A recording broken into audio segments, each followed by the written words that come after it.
சத்துருக்களுக்கு விரோதமான ஜெபம். அவர்களுடைய பந்தி அவர்களுக்கு கண்ணியும், அவர்களுடைய செல்வம் அவர்களுக்கு வலையுமாயிருக்க கடவது. அவர்களுடைய கண்கள் காணாதபடி அந்தகாரப்பட கடவது. அவர்கள் இடுப்புகளை எப்போதும் தள்ளாட பண்ணும். உம்முடைய உக்கிரத்தை அவர்கள் மேல் ஊற்றும். உம்முடைய கோபாக்கினி அவர்களை தொடர்ந்து பிடிப்பதாக. அவர்கள் வாசஸ்தலம் பாழாக கடவது. அவர்களுடைய கூடாரங்களில் குடியில்லாமற் போவதாக. தேவரீர் அடித்தவனை அவர்கள் துன்பப்படுத்தி, நீர் காயப்படுத்தினவர்களை நோகப் பேசுகிறார்களே. அக்கிரமத்தின் மேல் அக்கிரமத்தை அவர்கள் மேல் சுமத்தும். அவர்கள் உமது நீதிக்கு வந்தெட்டாதிருப்பார்களாக. ஜீவ புஸ்தகத்திலிருந்து அவர்கள் பேர் கிறுக்கப்பட்டு போவதாக. நீதிமான்கள் பேரோடே அவர்கள் பேர் எழுதப்படாதிருப்பதாக. நானோ சிறுமையும் துயரமும் உள்ளவன். தேவனே, உம்முடைய ரட்சிப்பு எனக்கு உயர்ந்த அடைக்கலமாவதாக. அவர்களுடைய பந்தி அவர்களுக்கு கண்ணியும், அவர்களுடைய செல்வம் அவர்களுக்கு வலையுமாய் இருக்க கடவது. தாவீது தன்னுடைய சத்துருக்களுக்கு விரோதமாய் ஜெபம் பண்ணுகிறார். அவர்களுக்கு வரப்போகிற அழிவை தீர்க்க தரிசனமாக சொல்லுகிறார். தாவீதின் தீர்க்க தரிசனம் இயேசு கிறிஸ்துவை துன்பப்படுத்தியவர்களின் ஜீவியத்தில் நிறைவேறிற்று. யூதர்கள் இயேசு கிறிஸ்துவை துன்பப்படுத்தினார்கள். யூதேயா தேசம் தேவனுடைய கோபாக்கினைக்கு உட்பட்டது. கிறிஸ்து தாமே பல சமயங்களில் யூதர்களுக்கு வரப்போகிற துன்பங்களை கண்ணீரோடு முன் அறிவித்தார். இயேசு கிறிஸ்து மரித்து 40 வருஷங்களுக்கு பின்பு யூதர்களுக்கு அழிவு உண்டாயிற்று. இயேசு கிறிஸ்து சொன்ன தீர்க்க தரிசனம் யூதர்கள் மத்தியில் நிறைவேறிற்று. தாவீது தன்னுடைய சத்துருக்களுக்கு என்னென்ன காரியங்கள் எல்லாம் வரவேண்டும் என்று சொன்னாரோ அவையெல்லாம் அவர்களுக்கு வந்தது. இது தேவனுடைய நியாய தீர்ப்பு. அவர்களுடைய பந்தி அவர்களுக்கு கண்ணியும், அவர்களுடைய செல்வம் அவர்களுக்கு வலையுமாய் இருக்க கடவது. அவர்களுடைய கண்கள் காணாதபடி அந்தகாரப்பட கடவது. அவர்கள் இடுப்புகளை எப்போதும் தள்ளாட பண்ணும். புதிய ஏற்பாட்டு காலத்தில் அப்போஸ்தலர்களும் தேவனுடைய நியாய தீர்ப்பை இயேசு கிறிஸ்துவை விசுவாசிக்காத யூதர்களுக்கு முன்னறிவித்து சொன்னார்கள். அன்றியும் அவர்களுடைய பந்தி அவர்களுக்கு சுருக்கும் கண்ணியும், இடறுதலுக்கான கல்லும், பதிலுக்கு பதில் அளித்தலுமாக கடவது. காணாதபடிக்கு அவர்களுடைய கண்கள் அந்தகாரப்பட கடவது. அவர்களுடைய முதுகை எப்போதும் குனிய பண்ணும் என்று தாவீதும் சொல்லி இருக்கிறான். ரோமர் 11:9-10. இயேசு கிறிஸ்துவை சிலுவையில் அறைந்தவர்கள் மீது தேவனுடைய நியாய தீர்ப்பு வந்தது. அவர்கள் தாங்கள் செய்த பாவங்களுக்காக மனம் வருந்தாமலும் மனம் திருந்தாமலும் போனார்கள். அவர்களுக்கு தேவனிடத்தில் இருந்து இரக்கம் கிடைக்கவில்லை. அப்படி இருந்தும் தேவன் நிர்ணயித்திருந்த ஆலோசனையின்படியையும் அவருடைய முன்னறிவின்படியையும் ஒப்புக் கொடுக்கப்பட்ட அந்த இயேசுவை நீங்கள் பிடித்து அக்கிரமக்காரருடைய கைகளினாலே சிலுவையில் ஆணியடித்து கொலை செய்தீர்கள். அப்போஸ்தலர் 2:23. பரிசுத்தமும் நீதியும் உள்ளவரை நீங்கள் மறுதலித்து கொலை பாதகனை உங்களுக்காக விடுதலை பண்ண வேண்டும் என்று கேட்டு ஜீவாதிபதியை கொலை செய்தீர்கள். அவரை தேவன் மரித்தோரில் இருந்து எழுப்பினார். அதற்கு நாங்கள் சாட்சிகளாய் இருக்கிறோம். அப்போஸ்தலர் 3:14-15. யூதர்கள் இயேசு கிறிஸ்துவை விசுவாசியாமல் போனது போலவே அவர்களுடைய சந்ததியாரும் இயேசு கிறிஸ்துவை விசுவாசியாமல் போனார்கள். கிறிஸ்துவின் சுவிசேஷத்தை ஏற்றுக்கொள்ளாமல் அதை புறக்கணித்தார்கள். இயேசு கிறிஸ்துவின் சீஷர்களுக்கும் கிறிஸ்துவை விசுவாசிக்கிறவர்களுக்கும் அவர்கள் சத்துருக்கள் ஆனார்கள். அப்படிப்பட்ட முரட்டாட்டமான ஜனங்கள் மீதும் தேவனுடைய ஆக்கினை தீர்ப்பு வரும். அந்த யூதர்கள் கர்த்தராகிய இயேசுவையும் தங்கள் தீர்க்கதரிசிகளையும் கொலை செய்தவர்களும், எங்களை துன்பப்படுத்தினவர்களும், தேவனுக்கு ஏற்காதவர்களும், மனுஷர் யாவருக்கும் விரோதிகளுமாயிருந்து புறஜாதியார் ரட்சிக்கப்படுவதற்கு நாங்கள் அவர்களோட பேசாதபடிக்கு தடை பண்ணுகிறார்கள். இவ்விதமாய் எக்காலத்திலும் தங்கள் பாவங்களை நிறைவாக்குகிறார்கள். அவர்கள் மேல் கோபாக்கினை பூரணமாய் வந்திருக்கிறது. 1 தெசலோனிக்கேயர் 2:15-16. தாவீது தன்னுடைய சத்துருக்களை பற்றி சொல்லும்போது அவர்களுடைய பந்தி அவர்களுக்கு கண்ணியாய் இருக்க கடவது என்று சொல்லுகிறார். அவர்களுடைய பலிகளும் காணிக்கைகளும் அவர்களுக்கு பிரயோஜனமற்று போக வேண்டும். அவை அவர்களுக்கு நன்மைக்கு ஏதுவாய் இராமல் தீமைக்கு ஏதுவாய் இருக்க வேண்டும், அவை அவர்களுக்கு ஆசீர்வாதமாய் இராமல் சமமாய் இருக்க வேண்டும் என்று தாவீது தன்னுடைய சத்துருக்களுக்கு அழிவை முன் அறிவிக்கிறார். தேவனுடைய பலிபீடமே இங்கு பந்தி என்று அழைக்கப்படுகிறது. ஒருவேளை பந்தி என்னும் வார்த்தை அவர்கள் புசிக்கும் போஜனத்தை குறிப்பிடலாம். அவர்களுடைய பந்தியில் அவர்களுக்கு நேர்த்தியான போஜனம் கிடைக்காது. அவர்கள் தாவீதுக்கு ஆகாரத்தில் கசப்பு கலந்து கொடுத்தார்கள். அவருடைய தாகத்திற்கு காடியை குடிக்க கொடுத்தார்கள். கர்த்தர் அவர்களை நீதியாய் நியாயம் தீர்ப்பார். அவர்களுடைய ஆகாரம் கசப்பாகும். அவர்கள் தாகத்திற்கு பருகுவது காடியாய் போகும். அவர்களுடைய செல்வம் அவர்களுக்கு உதவி செய்யாது. அது அவர்களை கண்ணியில் சிக்க வைக்கும் வலையாய் இருக்கும். யூதாஸ் மீதும் ஆசாரியர் மீதும் வந்த சாபம். அவர்கள் பந்தி அவர்களுக்கு கண்ணியாய் இருக்கிறது. அவர்கள் செல்வம் அவர்களுக்கு வலையாய் இருக்கிறது. அவர்களுடைய கண்கள் அந்தகாரப்பட்டது. அவர்கள் காணக்கூடாதவர்கள் ஆனார்கள். அவர்கள் இடுப்புகள் எப்போதும் தள்ளாடிற்று. தேவனுடைய உக்கிரத்தை அவர்கள் மேல் ஊற்றினார். அவர்கள் வாசஸ்தலம் பாழாயிற்று. அவர்களுடைய கூடாரங்களில் குடியில்லாமல் போயிற்று. அக்கிரமத்தின் மேல் அக்கிரமத்தை அவர்கள் மேல் சுமத்தப்பட்டது. கர்த்தருடைய நீதிக்கு வந்து எட்டவில்லை. ஜீவ புஸ்தகத்திலிருந்து அவர்கள் பேர் கிறுக்கப்பட்டு போயிற்று. நீதிமான்கள் பேரோடே அவர்கள் பேர் எழுதப்படாமல் போயிற்று. அப்போஸ்தலர் 1:20 யூதாஸ் காரியத்தை பற்றி கூறப்பட்டிருக்கிறது. சங்கீதம் 69, 22 முதல் 28 வரை உள்ள வசனங்கள் இயேசுவை சிலுவையில் அறைந்தவர்களையும் யூதாசையும் குறிக்கும். யூதாஸின் பெயர் ஜீவ புஸ்தகத்தில் முதலாவது எழுதப்பட்டிருந்தது. பின்பு அவனுடைய பாவத்தினால் அவனுடைய பெயர் கிறுக்கி போடப்பட்டது. அவர்களுடைய கண்கள் காணாதபடி அந்தகாரப்பட கடவது. அவர்கள் இடுப்புகளை எப்போதும் தள்ளாட பண்ணும். இயேசு கிறிஸ்துவை விசுவாசிக்கிறவர்களுக்கு அவருடைய சுவிசேஷத்தினால் சந்தோஷமும் சமாதானமும் ஆறுதலும் உண்டாகும். கிறிஸ்துவுக்கு விரோதமாய் எழும்பியிருக்கிற சத்துருக்களுக்கு இந்த ஆசீர்வாதங்கள் எதுவும் கிடைக்காது. தனக்கு விரோதமாய் எழும்பியிருக்கிற சத்துருக்களை தாவீது சபிக்கிறார். அவர்களுடைய கண்கள் காணாதபடி அந்தகாரப்பட கடவது என்று சொல்லுகிறார். இயேசு கிறிஸ்துவின் முகத்தில் தேவனுடைய மகிமையை காணலாம். கண்கள் அந்தகாரப்படும்போது அவர்களால் தேவனுடைய மகிமையை காண முடியாது. அவர்களுடைய பாவம் அவர்களுடைய கண்களை காண முடியாதபடி அந்தகாரப்படுத்தும்.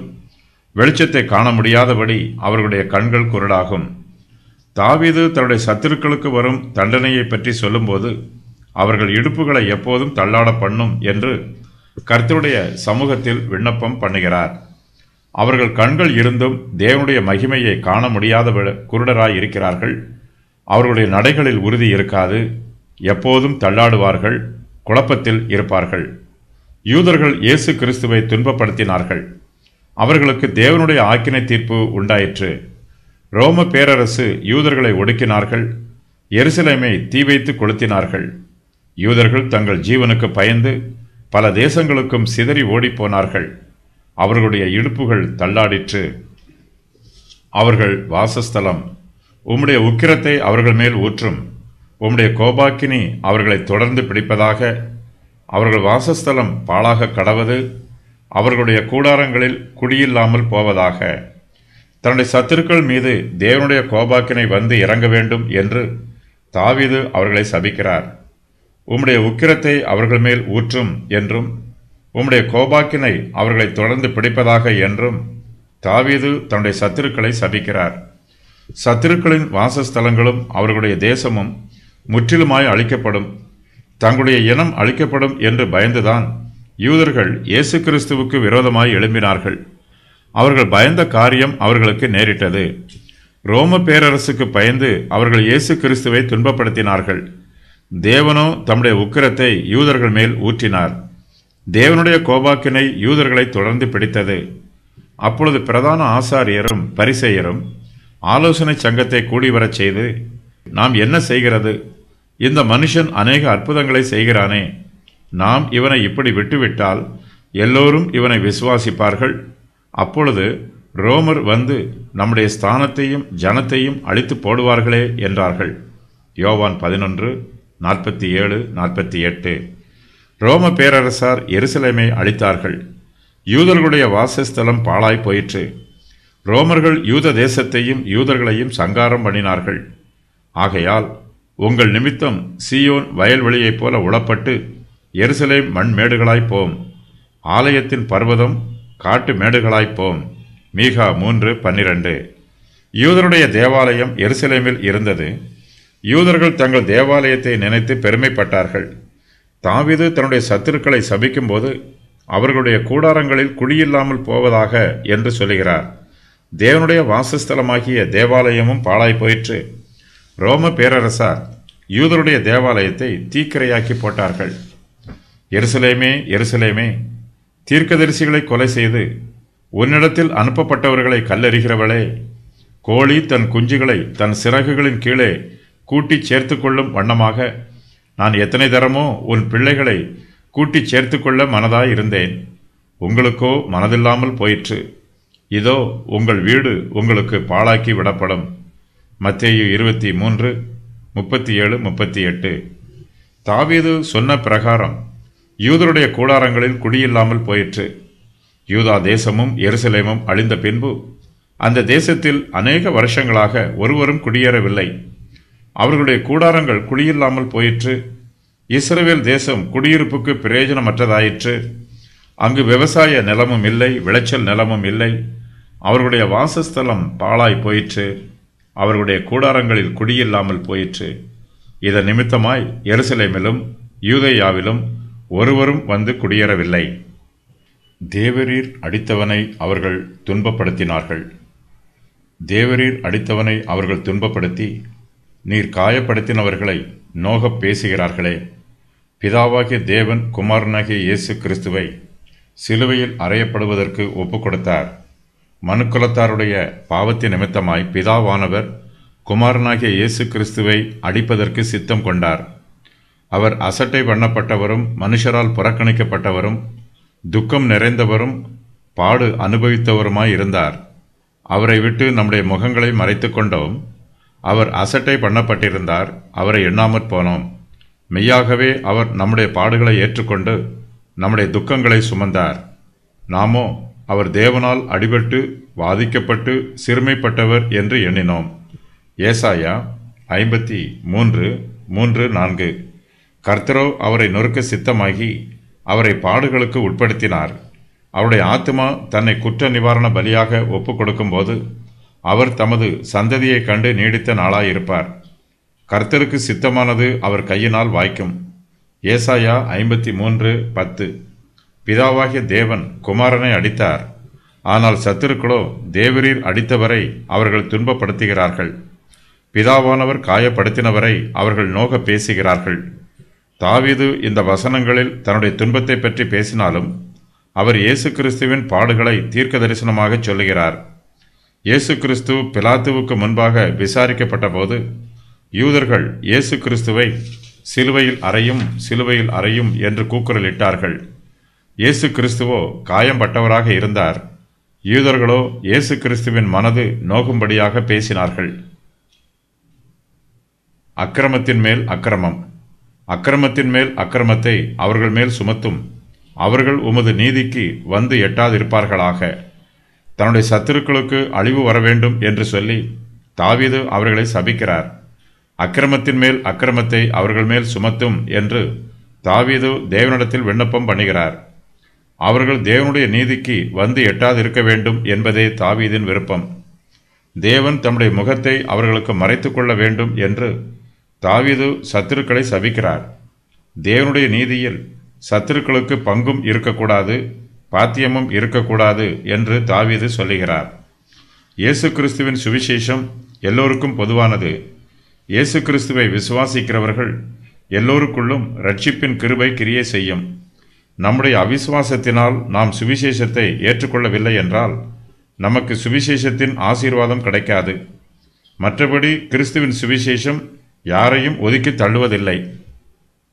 நம்முடைய கர்த்தராகிய இயேசு கிறிஸ்து தம்மிடத்தில் வருகிற யாரையும் புறம்பே தள்ளமாட்டார். தாவீது தன்னுடைய சத்துருக்களை சபிக்கும் போது அவர்கள் தேவனுடைய நீதிக்கு வந்து எட்டாதிருப்பார்களாக என்று சொல்லுகிறார். தேவனுடைய கிருபையும் இரக்கமும் அவர்களுக்கு கிடைக்கக்கூடாது என்று சபிக்கிறார். ஜீவ புஸ்தகம். ஜீவ புஸ்தகத்தில் இருந்து அவர்கள் பேர் கிறுக்கப்பட்டு போவதாக நீதிமான்கள் பெயரோடே அவர்கள் பெயர் எழுதப்படாதிருப்பதாக. தன்னுடைய சத்துருக்களுக்கு ரட்சிப்பின் சந்தோஷம் கிடைக்கக்கூடாது என்றும் சந்தோஷத்திற்கான ஆதாரம் அவர்களுக்கு அற்றுப்போக வேண்டும் என்றும் தாவீது அவர்களை சபிக்கிறார். ஜீவ புஸ்தகத்தில் இருந்து அவர்கள் பெயர் கிறுக்கப்பட்டு போவதாக. நீதிமான்கள் பெயரோடே அவர்கள் பெயர் எழுதப்படாதிருப்பதாக. அவர்கள் ஜீவனோடு இருப்பதற்கு பிரயோஜனமற்றவர்கள் என்றும் அவர்கள் இன்னும் ஜீவனோடு இருந்தால் இன்னும் அநேக தீமைகளை செய்வார்கள் என்றும் தாவீது அவருடைய குணாதிசயத்தை விவரிக்கிறார்.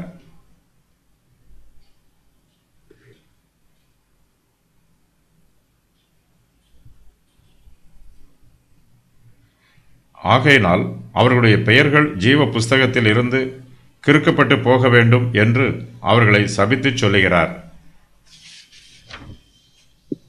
தாவீதின் சத்துருக்களுக்கு சடுதியில் மரணம் உண்டாகும். இயேசு கிறிஸ்துவுக்கு விரோதமாய் தீங்கு செய்தவர்களும் சங்கரிக்கப்படுவார்கள். அவர்களுடைய பெயர்கள் நீதிமான்களுடைய பெயர்களோடு எழுதப்பட்டிருக்காது. யூதர்கள் இயேசு கிறிஸ்துவை சிலுவையில் அறைந்தார்கள்.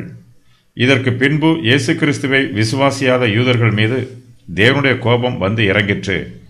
விசுவாசியாத யூதர்களில் அநேகர் பட்டயத்தால் கொல்லப்பட்டார்கள். மீதமுள்ளவர்கள் பஞ்சத்தில் செத்துப்போனார்கள். தேசம் சங்காரமாயிற்று. யூத தேசம் யூதர்கள் இல்லாத தேசமாயிற்று. ஜீவ புஸ்தகத்தில் இருந்து யூதர்களின் பெயர்கள் கிறுக்கி போடப்பட்டது. அவர்களுடைய ஜீவன்கள் அவர்களை விட்டு எடுத்து போடப்பட்டது. கூட்டப்படும் காரியங்கள். பரிசுத்தமானதை குறித்து தான் செய்த தப்பிதத்தினால் உண்டான நஷ்டத்தை செலுத்தி அதனோடு 1/5 அதிகமாய் கூட்டி ஆசாரியனுக்கு கொடுப்பானாக. பலாத்காரமாய் பற்றி கொண்டதில் 1/5, தன் வசத்தில் ஒப்புவிக்கப்பட்டதில் 1/5, காணாமற் போயிருந்து தான் கண்டெடுத்ததில் 1/5, இடுக்கண் செய்து பெற்றுக்கொண்டதில் 1/5, பரிசுத்தம் என்று நேர்ந்து கொண்டதை மீட்டுக்கொள்ள மனதாய் இருக்கும்போது 1/5. தேவாலய பராமரிப்பு. ஒருவன் தன் தசம பாகத்திலே எவ்வளவாவது மீட்டுக்கொள்ள மனதாய் இருந்தானால் அதனுடன் 1/5 கூட்டி கொடுக்க கடவன்.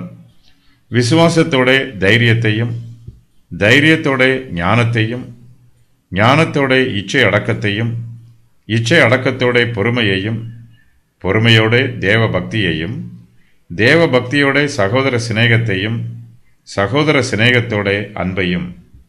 கூட்டக்கூடாத காரியங்கள். தாகத்தின் நிமித்தம் வெறிக்க குடிக்கக்கூடாது.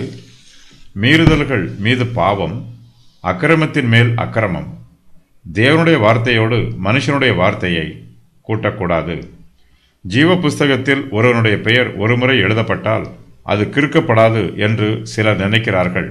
இது தவறான உபதேசம். ஜீவ புஸ்தகத்தில் நீதிமானின் பெயர் எழுதப்பட்டிருக்கும். நானோ சிறுமையும் துயரமும் உள்ளவன், நானோ சிறுமையும் துயரமும் உள்ளவன். தேவனே, உம்முடைய ரட்சிப்பு எனக்கு உயர்ந்த அடைக்கலம் ஆவதாக. தாவீது இதுவரையிலும் தன்னுடைய சத்துருக்களை பற்றி நினைக்கிறார். அவர்களை தாறுமாறாக சபிக்கிறார். அதன் பின்பு இவை எல்லாவற்றிற்கு மத்தியிலும் தன்னை பற்றியும் நினைத்து பார்க்கிறார். நானோ சிறுமையும் துயரமும் உள்ளவன் என்று தாவீது தன்னை பற்றி தேவனிடத்தில் மனத்தாழ்மையாய் சொல்லுகிறார். தேவனுடைய ரட்சிப்பு தனக்கு உயர்ந்த அடைக்கலமாய் இருப்பதாக என்று கர்த்தரிடத்தில் ஜெபம் பண்ணுகிறார். தாவீது எப்போதுமே பாடுள்ள மனுஷராகவே இருக்கிறார். அவரை ஆபத்துக்கள் எப்போதும் சூழ்ந்திருக்கிறது. சத்துருக்கள் அவரை எப்போதும் நெருக்குகிறார்கள். ஆனாலும் தாவீதின் பெயர் நீதிமான்கள் பெயரோடு எழுதப்பட்டிருக்கிறது. ஜீவ புஸ்தகத்தில் தாவீதின் பெயர் இருக்கிறது. இதுவே தாவீதுக்கு மிகுந்த சந்தோஷம். மனுஷர் தாவீதின் மீது கோபமாய் இருந்தாலும் தேவனுடைய உக்கிரம் தாவீதின் மேல் ஊற்றப்படவில்லை. தேவனுடைய கோபாக்கினை தாவீதை தொடர்ந்து பிடிக்கவில்லை. தேவனுடைய கிருபையும் இரக்கமும் தாவீதை பின்தொடர்கிறது. தேவனுடைய பிரசன்னம் அவரை சூழ்ந்திருக்கிறது.